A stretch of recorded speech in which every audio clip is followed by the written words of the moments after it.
Dear students, this is Sir Zishan and I am here with you back again। और आज हम आपके लिए जो टॉपिक लेकर आए हैं वो आपके चैप्टर नंबर 2 पेज नंबर 22 और क्वेश्चन नंबर 2 का पहला पार्ट है।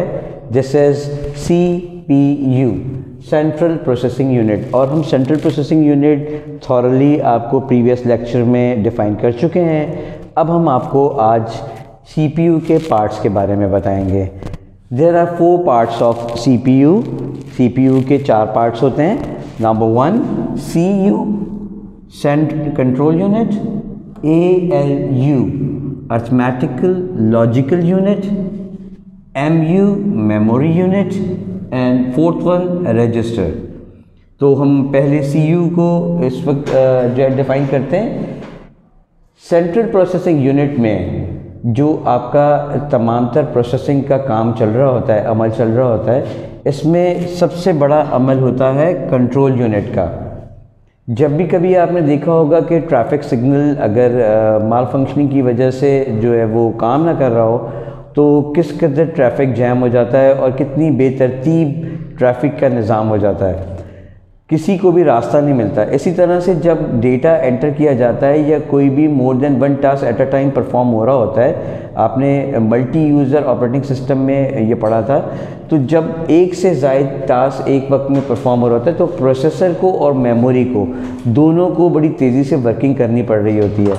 तो कंट्रोल यूनिट का काम ये होता है कि कंट्रोल यूनिट आपके डेटा को के ट्रैफिक को कंट्रोल करता है। वो ये देखता है कि डेटा को कहाँ भेजना है, क्या डेटा कोई मैथमेटिकल किस्म का कोई डेटा है या सिर्फ टेक्स्ट है या फिर डेटा जो है वो किसी किस्म के लॉजिकल ऑपरेशन को परफॉर्म कर रहा है। तो वहाँ से कंट्रोल यूनिट से ये कंट्रोल हो रहा होता है, कंट्रोल यूनिट से आगे पास आउट हो रहा होता है। तो आपकी कंट्रोल यूनिट से डेटा का कंट्रोल और डेटा का ट्रांसफ़र होना, ये अमल सबसे ज़्यादा अहम है जो कि CU कंट्रोल यूनिट कर रहा होता है।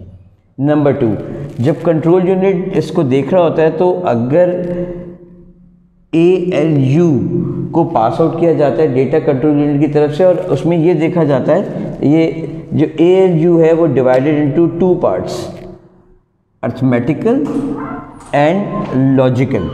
2 तरह के ऑप्शन यानी 2 तरह के ऑपरेशन परफॉर्म हो रहे होते हैं। अर्थमेटिकल ऑपरेशन में जितने भी मैथमेटिकल जितने भी काम हो रहे होते हैं, मतलब लेट्स सपोज एडिशन है, सब्ट्रैक्शन है, डिलीशन है, मल्टीप्लिकेशन है, कोई फार्मूला है, कोई वैल्यू है जो कि परफॉर्म की जा रही है, तो वो सारी जो कैलकुलेशंस और सारी जो अर्थमेटिक ऑपरेशंस हो रहे हैं वो AU में हो रहे हैं, ठीक है। और जब किसी किस्म का लॉजिकल कोई ऑपरेशन परफॉर्म होता है तो वो लॉजिकल यूनिट की तरफ CU ट्रांसफ़र कर देता है। अब आप लॉजिकल यूनिट को इस तरह से ले लें कि अगर कोई 2 वैल्यू है और उसे कंप्यूटर से हम 2 वैल्यू को किसी किस्म का कोई हमें मिसाल के तौर पे अगर कंप्यूटर से ये पूछा जाए कि if 10 greater than 9 then go to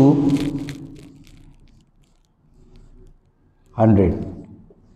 अगर आपका कोई अभी आप आगे चलकर बेसिक प्रोग्राम की लैंग्वेज के बारे में भी जानेंगे इंशाल्लाह, तो उसमें हम प्रोग्राम बनाते हैं। लेट्स सपोज कि कोई प्रोग्राम है जो 100 लाइंस का है, ठीक है, यानी उसमें जितनी भी प्रोग्रामिंग हुई है उसमें 100 लाइन यूज़ हुई हैं, और वहाँ कोई हमने डिसीजन देना है, कंप्यूटर से कोई डिसीजन लेना है या हमें कोई वैल्यू को कंपेयर करना है। तो अगर कंप्यूटर को हम एक ये कमांड दें कि अगर 10 बड़ा है 9 से, तो वो 100 लाइन नंबर पे चला जाए और 100 लाइन नंबर पर हम इस वैल्यू का रिज़ल्ट परफॉर्म करवा रहे होंगे। या फिर यूँ कह लीजिए कि 2 + 2 = 2। तो ये है अर्थमेटिक ऑपरेशन जो कि परफॉर्म हो रहा होगा यहाँ पर। और अगर हम कोई 2 वैल्यू को आपस में कंपेयर करवा रहे होंगे तो वो लॉजिकल ऑपरेशन में होगा। आई होप आपको ये बात समझ में आई होगी कि अर्थमेटिक और लॉजिकल जो ऑपरेशंस होते हैं उनका डिफरेंस क्या होता है, और ये आपको मेमोराइज इसलिए भी करना है कि जब आपका वाइवा होता है तो उसमें इस किस्म के क्वेश्चंस किए जाते हैं, और ये चीज़ आपको आगे जाकर जब आप 9th क्लास में होंगे या आगे क्लास में आएंगे तो ये चारों डिटेल्स के साथ जो आपने पढ़ेंगे आप, इनके अंदर होने वाले ऑपरेशंस इसी की बेस पर काम करते हुए आपको नज़र आएंगे। Let's move to last one, third one, memory unit. Memory unit क्या करता है? आपकी मेमोरी जो प्राइमरी और सेकेंडरी होती है कंप्यूटर की, दो तरह की होती है, एक होती है मेन और एक होती है secondary.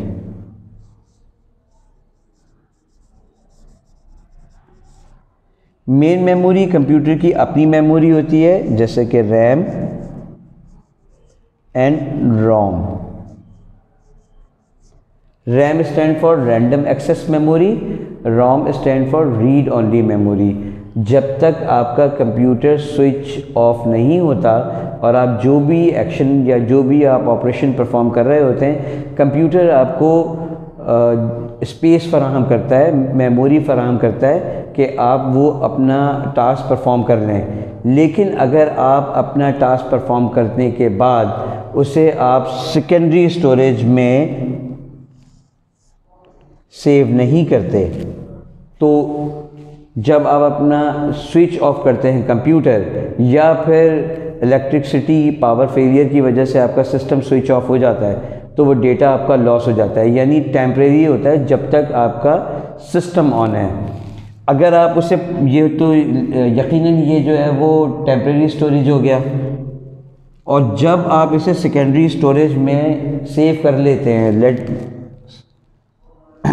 Hard disk, USB, flash memory, CD, ये एक्सटर्नल आपकी यानी कि जो सेकेंडरी स्टोरेज है वो है। तो इनमें अगर आप किसी भी डिवाइस में अपने डेटा को सेव कर लेते हैं और आप अपना सिस्टम स्विच ऑफ कर देते हैं, या आपका सिस्टम किसी वजह से स्विच ऑफ हो जाता है, तो जब आप डेटा को रिट्रीव करना चाहेंगे तो आपके पास यहाँ सेव होगा परमानेंट। तो रैम और रोम आपका इंटरनली मेमोरी है कंप्यूटर की अपनी, और मेमोरी यूनिट के ये दो हिस्से हैं जो कि आपके सेंट्रल प्रोसेसिंग यूनिट में एक अहम एक्शन परफॉर्म करते हैं। काम इनका बहुत अहम है। जाहिर है आप डेटा जब भी फीड करेंगे वो प्रोसेस होगा, जब तक वो सेव नहीं होगा तो आप उसके आगे उसमें कभी कोई मॉडिफिकेशन करनी हो या आपको डेटा रिट्रीव करना हो, कहाँ से करेंगे आप? तो मतलब इसकी इंपॉर्टेंस से हम जो है वो बिल्कुल भी इनकार नहीं कर सकते। बिल्कुल इसी तरह से जिस तरह से पार्ट्स ऑफ ब्रेन होते हैं आपके, तो उनके हर अपने पार्ट का अपना अपना फंक्शन होता है, इसी तरह कंप्यूटर का जो ब्रेन है वो CPU है और ये उसके पार्ट्स हैं। तो मेमोरी यूनिट जो है वो ऐसे ही है जैसे आपके ब्रेन में जो मेमोरी का यूनिट होगा, जिसमें आप अपने डेटा को, यानी जो भी आपकी यादाश्त है वो वहाँ जाकर सेव होती है। तो हम अक्सर अपनी पुरानी चीज़ें याद करते हैं और वो हमारे दिमाग में स्टोर होती हैं। इसी तरह से कंप्यूटर में भी वो स्टोर होती हैं, लेकिन ये टेम्परेरी हैं, ये परमानेंट हैं। इसको मेन मेमोरी को प्राइमरी मेमोरी भी कहते हैं, और इसको सेकेंडरी के साथ साथ इसको जो है वो एक्सटर्नल भी कहते हैं। यानी ये इंटरनल मेमोरी हो गई, ये एक्सटर्नल मेमोरी हो गई। Now move to last one, register. Register क्या होता है कि रजिस्टर में आपके पास जो भी आप डेटा को सेव कर रहे होते हैं, जिस वक्त आपका कंप्यूटर ऑन होता है और आपको रैम प्रोवाइड करती है जगह कि आप अपने डेटा को, जो भी आप काम कर रहे हैं उसको कंपाइल कर रहे हैं, या आप कोई भी लेटर टाइप कर रहे हैं, आप किसी किस्म की कोई मूवी देख रहे हैं, सॉन्ग सुन रहे हैं, एप्लीकेशन टाइप कर रहे हैं, किसी PDF पर काम कर रहे हैं, या आप किसी पेंट के जो आपका सॉफ्टवेयर है उसमें आप कोई पिक्चर्स जो है वो अपनी एडिट कर रहे हैं। सो व्हाट, आप जो भी काम कर रहे हैं, जब आप रैम आपको जगह प्रोवाइड करता है तो रजिस्टर उसको आपस में, लेट सपोज आपका डेटा जो भी परफॉर्म हो रहा है यहाँ यहाँ इस जगह पर इस जगह पर इस जगह पर सेव हो रहा है। अब जो आप डेटा सेव करते हैं वो सेव करने के बाद बाज़ दफ़ा आपको स्पेस चाहिए होता है तो आप उसे डिलीट भी करते हैं, तो वो जो एलोकेशन और डी एलोकेशन हो रही होती है रजिस्टर उसको मेंटेन कर रहा होता है। ठीक है, तो ये 4 जो पार्ट्स हैं वो सेंट्रल प्रोसेसिंग यूनिट के अपनी अपनी जगह पर सब अहमियत के हामिल हैं, और इसका मेन जो पार्ट है वो कंट्रोल यूनिट है। तो इसको रिवाइज कर लेते हैं। कंट्रोल यूनिट आपके डेटा को के ट्रैफिक को कंट्रोल करता है और उसे ट्रांसफ़र कब और कहाँ करना है और कैसे करना है ये कंट्रोल यूनिट में होता है। अर्थमेटिकल लॉजिकल यूनिट में 2 अलग अलग ऑपरेशंस परफॉर्म किए जाते हैं। इसमें मैथमेटिकल ऑपरेशन परफॉर्म होता है, इसमें लॉजिकल जिसमें हम वैल्यूज़ को कंपेयर करते हैं। इसके साथ साथ मेमोरी यूनिट जो है वो उसमें आप डेटा को आप स्टोर करते हैं, तो उसमें इंटरनल और एक्सटर्नल डेटा जो है वो स्टोर हो रहा होता है। इसी तरह से रजिस्टर जो है ये आपके डेटा को जब सेव आप कर रहे होते हैं तो उसकी एलोकेशन और डी एलोकेशन के प्रोसेस को जारी रखता है और उसे मुकम्मल तौर पर फाइनलाइज होने तक उसको स्टेबल करके रखता है। अब हम अपने नेक्स्ट टॉपिक की तरफ चलेंगे जो कि आपका है मदरबोर्ड का। तो अब हम ओके डियर स्टूडेंट्स, मदरबोर्ड को हम आपको डिफाइन करेंगे। Motherboard is also known as main board and logical board. आपके कंप्यूटर का ये मेन बोर्ड है जिसमें आपकी तमाम तर कंपोनेंट्स, जितनी भी डिवाइसेस, जितने भी पैराफरल डिवाइसेस, जितने भी कार्ड्स, इसमें जो स्लॉट्स, जितनी भी चीज़ें होती हैं, ये इन सबको इलेक्ट्रिसिटी के एक सर्किटरी बोर्ड है जो आपकी इन तमाम चीज़ों को प्रोवाइड करता है, जिससे की वजह से ये फंक्शंस परफॉर्म कर पाते हैं। इसमें आपके कंपोनेंट्स में रैम रोम अटैच होती है, प्रोसेसर अटैच होता है, साथ में प्रोसेसर को कूल करने के लिए जो हीट सिंक कहलाती है, कूलिंग फ़ैन, वो अटैच होता है। इसके साथ साथ जितने भी कार्ड्स होते हैं जैसे कि साउंड कार्ड होता है, वीजीए कार्ड होता है, ग्राफिक कार्ड होता है, आपकी जो जितनी भी डिस्प्ले है उसकी रेजोल्यूशन को इन्हेंस करने के लिए आप साउंड कार्ड के साथ ग्राफिक कार्ड भी साथ में इंस्टॉल कर लेते हैं। आपके साउंड को बेहतर करने के लिए आप साउंड कार्ड लगाते हैं। इस तरह से जितनी भी और पैराफरल डिवाइसेस होती हैं जो कि उसके साथ अटैच होती हैं, जैसे हार्ड डिस्क हो गई, आपकी यूएसबी हो गई, आपका जो साथ में जितनी भी उसकी केबल्स के साथ जो कनेक्टिविटी जारी होती है, और डीवीडी प्लेयर हो गया आपका, जॉयस्टिक हो गई, आपकी माउस हो गया, आपका कीबोर्ड हो गया, आपका स्कैनर हो गया, प्रिंटर हो गया, all the peripheral devices attach with motherboard. अब हम आपको रैम रोम के डिफरेंस की तरफ लेकर चलते हैं। जो क्वेश्चन नंबर 2 का सी है वो टॉपिक है डिफरेंस बिटवीन रैम एंड रोम।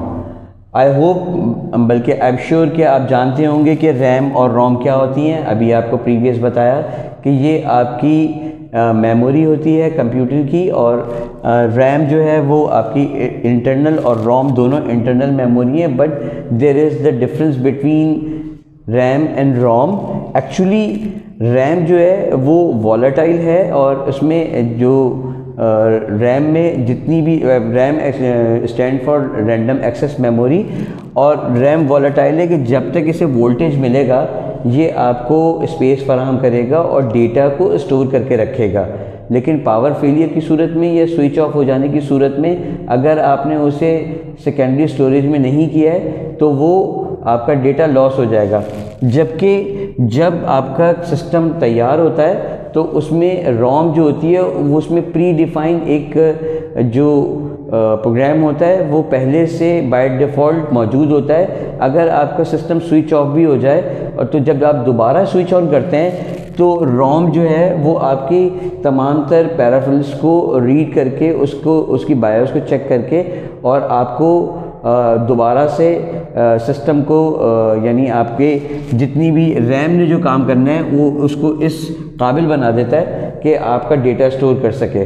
तो इसमें बार बार ऐसा नहीं होता कि एक बार आप, क्योंकि इसमें प्रोग्राम आप एक बार सेव हुआ होता है बाय मैन्युफैक्चरर बाय डिफ़ॉल्ट, तो जो कि आपके सिस्टम को रीड करने का प्रोग्राम होता है और इसको बार बार दोबारा से सेव करने की ना तो ज़रूरत होती है और ना ही इसमें इस बात का खदशा होता है कि आपका डेटा लॉस हो जाएगा, क्योंकि इसमें आप डेटा स्टोर करते ही नहीं हैं।